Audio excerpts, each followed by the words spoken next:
since there's so little to do, I decided to do optimization today. And hopefully it's going to be great. So, like I said, there are several things that need to be changed for the optimization to work as intended. And actually, I just had a quick testing session prior to this, and I actually found a bug that needs to be fixed. So the kill counter allows keeps going, and we can still press next wave. So let's change that a little bit.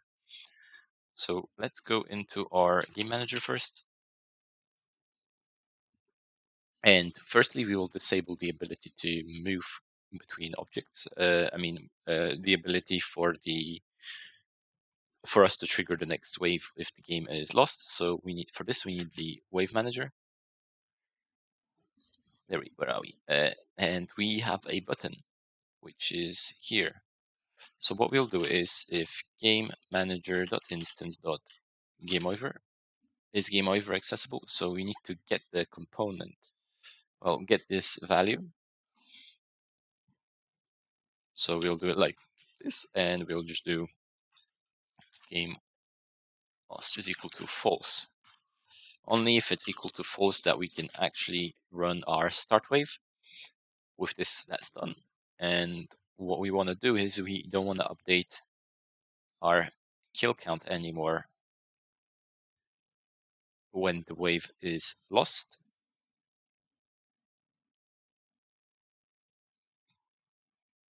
So this gets called every time we are below health, but we actually only want to call it if is game over, game lost is equal to false. Because if we already lost, there is no point to keep updating this over and over. And with this, the following bugs are now complete. 1 second.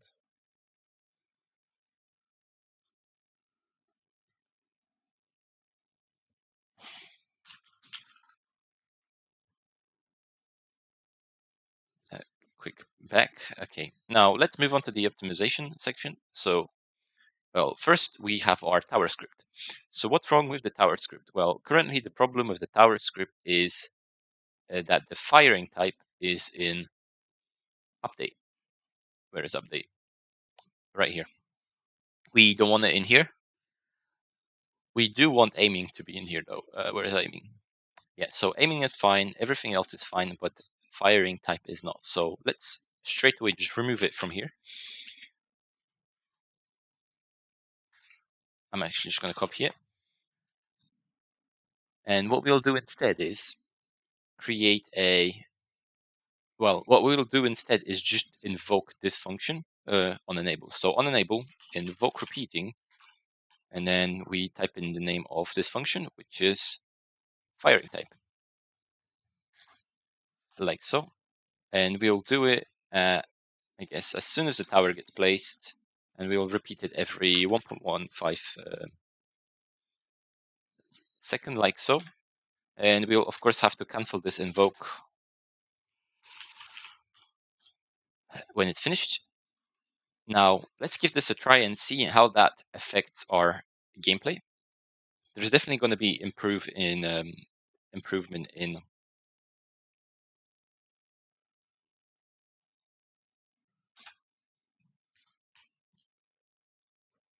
let's put some different towers down. So as we see, we still fire. We can still switch rather quickly, but the biggest difference is that we no longer do it every frame of a second.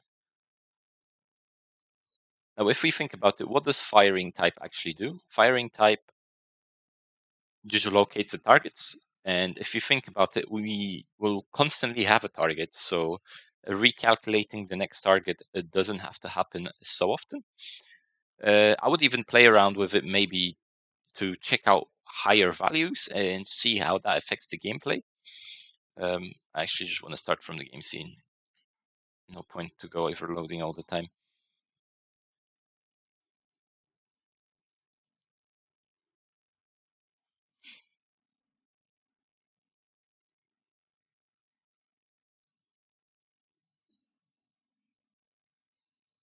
There you go. It's still actually quite fast. I would say we can maybe even save some more processing on this. Let's put this through another test and increase this to 0. Let's just do it every second. Let's update it every 1 second. That means, well, if we run 60 frames a second, we're actually saving 60 cycles with our test. And how does that work on our game? Well, the actual response time of a tower is now extremely slow. So we definitely can't do that. But 0.4 was 5, so let's do it half a second. Half a second probably doesn't seem like a noticeable period of time. So let's give it a go. Click on this tower. There we go. So we get on almost instant impact. There is a slight delay between us clicking between the buttons and changing the target. So let's just go back to what we had. I think 0.4 was a sweet spot for this. So with this, now we've saved quite a lot of processing. And now what we have to do is stop instantiating. So where do we instantiate? I believe every single instantiation happens in this class in here. Instantiate. So there we go. We have an instantiate selected to place object. So selected to place object happens when we click on icon. So we will need these following scripts. So we need our tower selection and our player interaction for this to happen.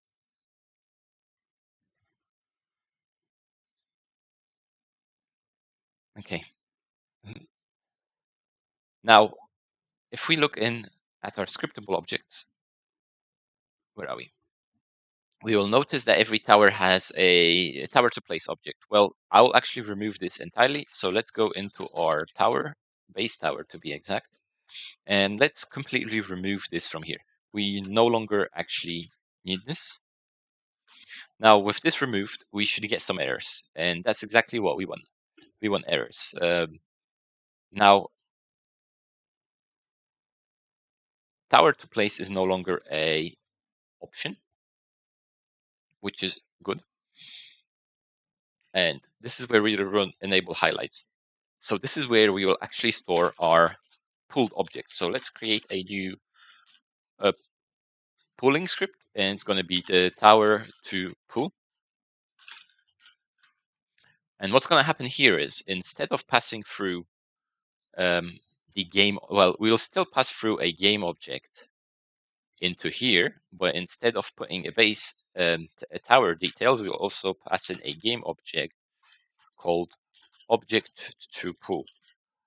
And instead of selecting the object, we will just set it as object to pull like this. And now if we go into our instantiation, we no longer have to do this because this project has been already instantiated. We already have it. So what we really need to do is just remove any reference of Go and replace it with our selected object to place.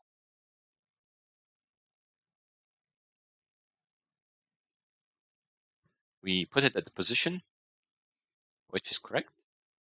We then set our selected to place object dot set active to true, and we subtract the money, and then we no longer have the reference to it. So with this, now we are pulling this object, but of course it's not set up everywhere yet. So what we need to do here is pass in our tower to pull dot get pulled object like so, and now we are pulling our entire tower instead of actually having to go through the entire system of doing that. So let's add pulling to every single one of these, like this.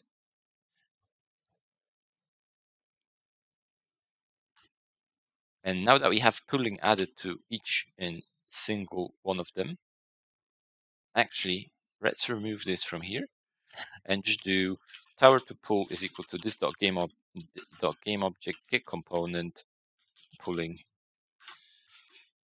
There we go. Now we have a reference to our pulling script from the start of the project. Now, since its start, it will only run once, the very first time we run the project.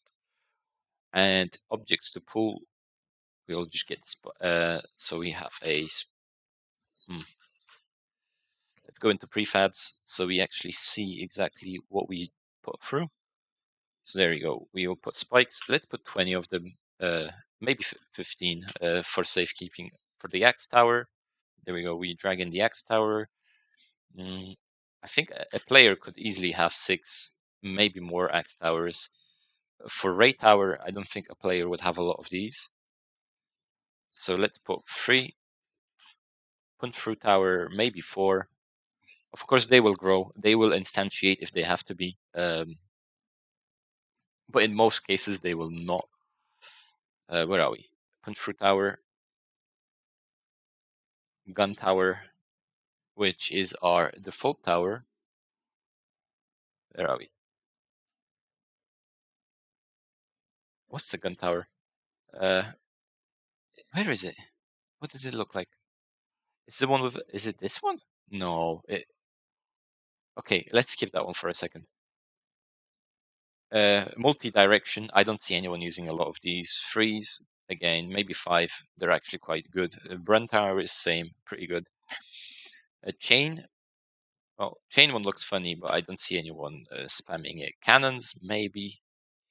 Which cannon tower is which? That's the correct one. About 3. Radio, I can see people doing it. Let's just put it as 3.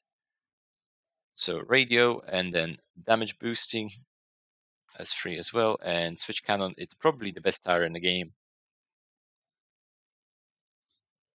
Effects. So is this really? Oh, so basic tower is gun. No, this is gun tower. This is useless. This can be deleted. So now let's go into gun tower and let's drag it in. And that could be placed a few times, I guess. So now if we press play, we will notice that every tower has been instantiated within here. And all I have to do now is, if I want to place it, there you go, like so. And it places the tower, but we no longer try to instantiate the object itself, which is saving us on some major processing. Let's actually click on our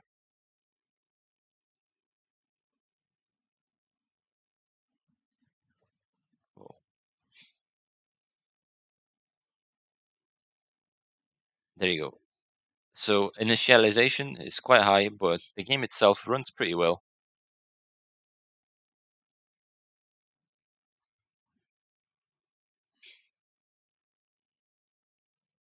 Yeah, audio is non-existent. Physics quite low. There we go. Let's keep as that. So let's finish off by removing any remaining places where we actually instantiate. Oh, actually, I think we might have an issue with doing. So let's go into Wave Manager. I think Wave Manager is the final place that instantiates objects. And it's done in here. Now, this might be slightly problematic to handle.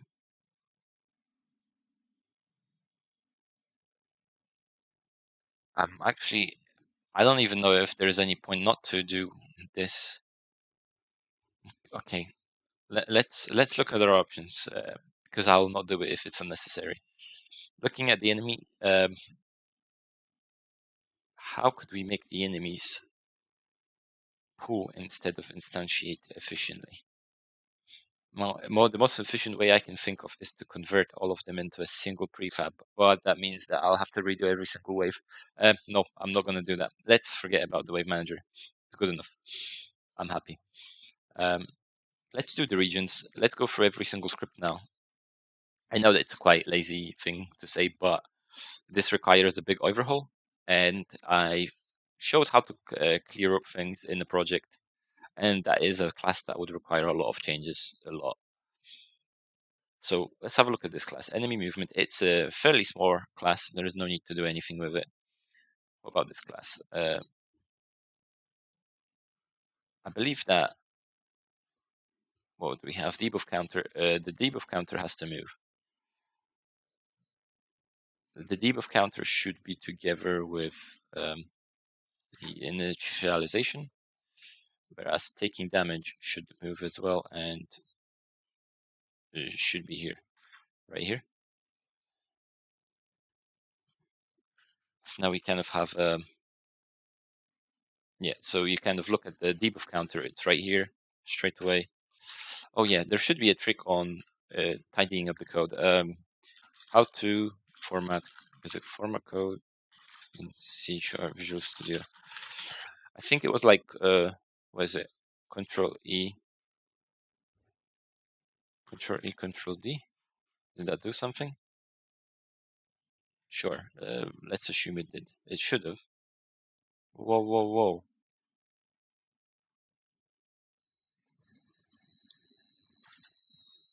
Did I delete? Wait, Control A. Oh yeah, and Control D. I see what it does. Control A highlights everything, and then Control D. Oh,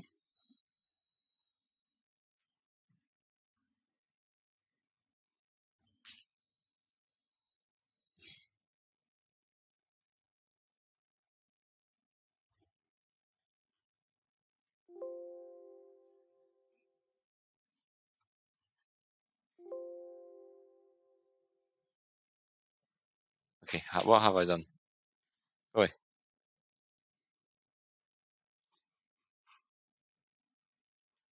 Control A. I'm pretty sure it was Control A, Control A. No, it's not. It does something entirely different. Okay, what was it then? Control A, Control F? No. See, I'm struggling with something as silly as that. Okay, what was it called? Control K, Control F. So Control A to select everything. Uh, okay, no, I mean, it looks fine. Let's pick one that is actually very off, or make it off ourselves. So Control A selects everything. Oh, it does actually work. Perfect. That means that one's done. Control A, Control F, KF. That one's fine. Okay, I think there's no point me doing this right now on the stream. So what I'm gonna do is we're gonna call this, I guess that's all I can think of. We did optimize. I actually no. Let's just go through the regions to make a lengthy episode out of this. Yeah, whatever. Go away. Control A, Control K, Control F, and one space behind.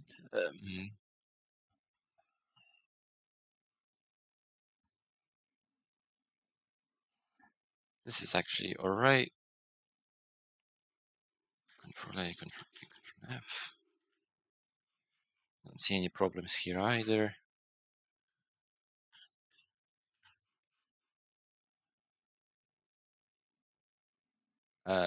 Looks okay in here as well.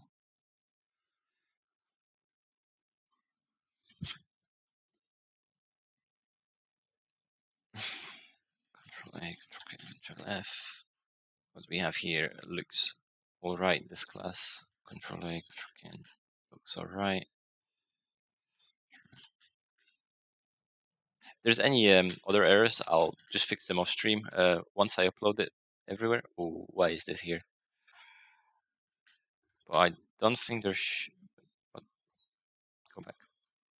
Control A. That's a big one though.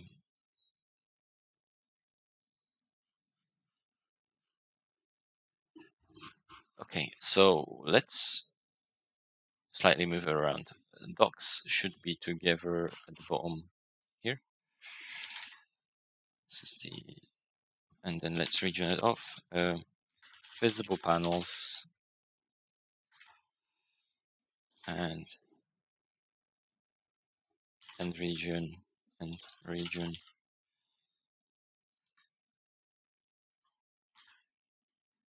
Come on.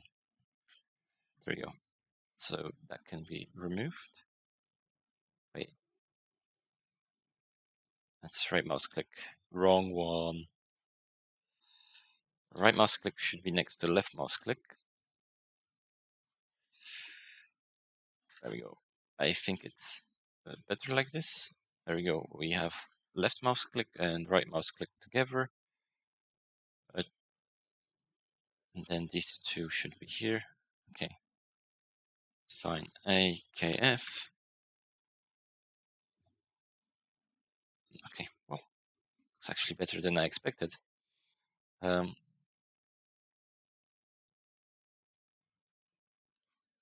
AKF. Nothing wrong here. AKF. Nothing wrong here either.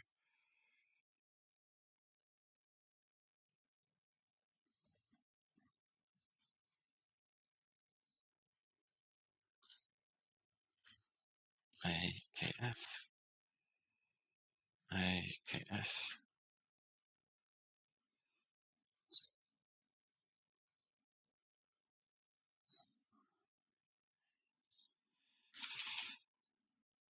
Visibility doc. Hashtag and region.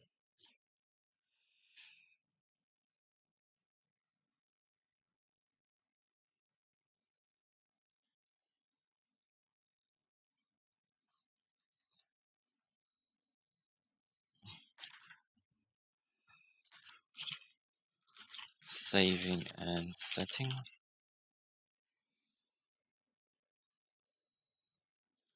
And region.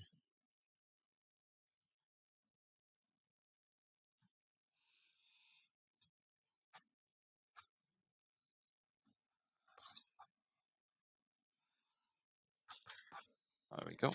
Better. AFK. There we go. Like so. I actually wanted to have something on the mud tiles specifically, like a mud tower, but I never got around to it. Maybe in the future, later on, not for now. The and was the block that is placed on the generated map.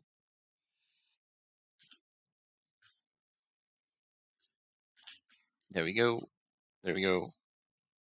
After this, I'll have a quick break, and I'll come back with a showcase video, and then I'll upload everything to the respective platforms like Protomist. I will show where they're actually uploaded in beforehand, so everyone can check them out through the stream. Big ones now. Once these ones are over, it's basically it. Actually, most of these are quite small now that I think about it. There we go. Tower. Tower is a big one. Tower needs to be regioned off. This needs to be module for region. Firing modules.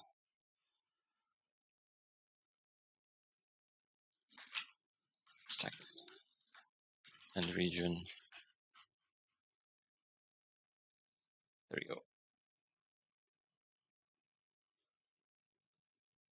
Now, this doesn't need to be here. This can be slapped at the very pit of the end. Debuffs are nicely together. Oh, I need to add sounds before I do it. Add the sounds. Add the sounds. They're in there. They're just not added. Yeah, everything else is okay. These ones won't need any because they're small. They just need to be slightly fixed in how they display. There we go. Yeah, and that one. That one's a pointless class.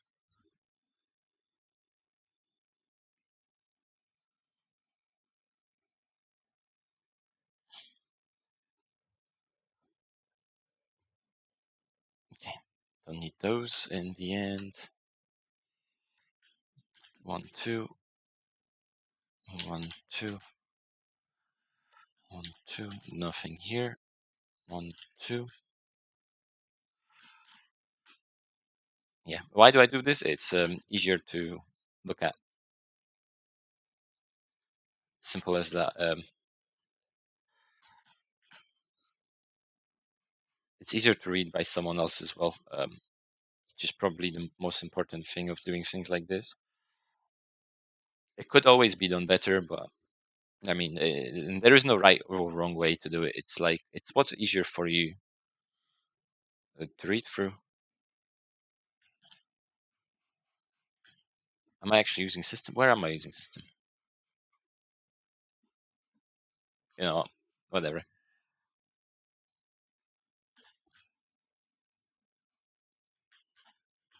Okay.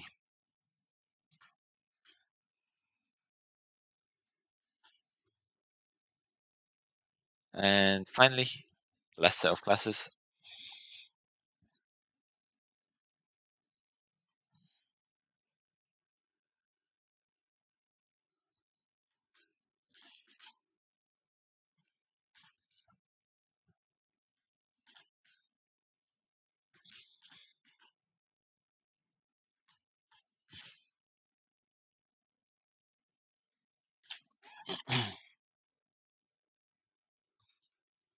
Okay, with this, every class is done. So I'll quickly show how to do one tower, just so we hit that half an hour mark, and then I'll call it quits. So if we go into any of the prefabs, so let's pick up a tower prefab. I believe the cannon tower is going to have some kind of sound effect playing. So we actually have the sound code already implemented, like we did several episodes ago. So what we need is well, let's open up the tower class and see what we're looking for. So we're looking for an audio source. So audio source is this component right here. Now, we don't want to play on awake, of course, because we will only play when the bullet gets hit. And then if we go into the sound folder, the FX or whatever, I have several sounds here that I'll play. I hope they won't be terrible for the eye. I mean ear. Okay, so we have an explosion.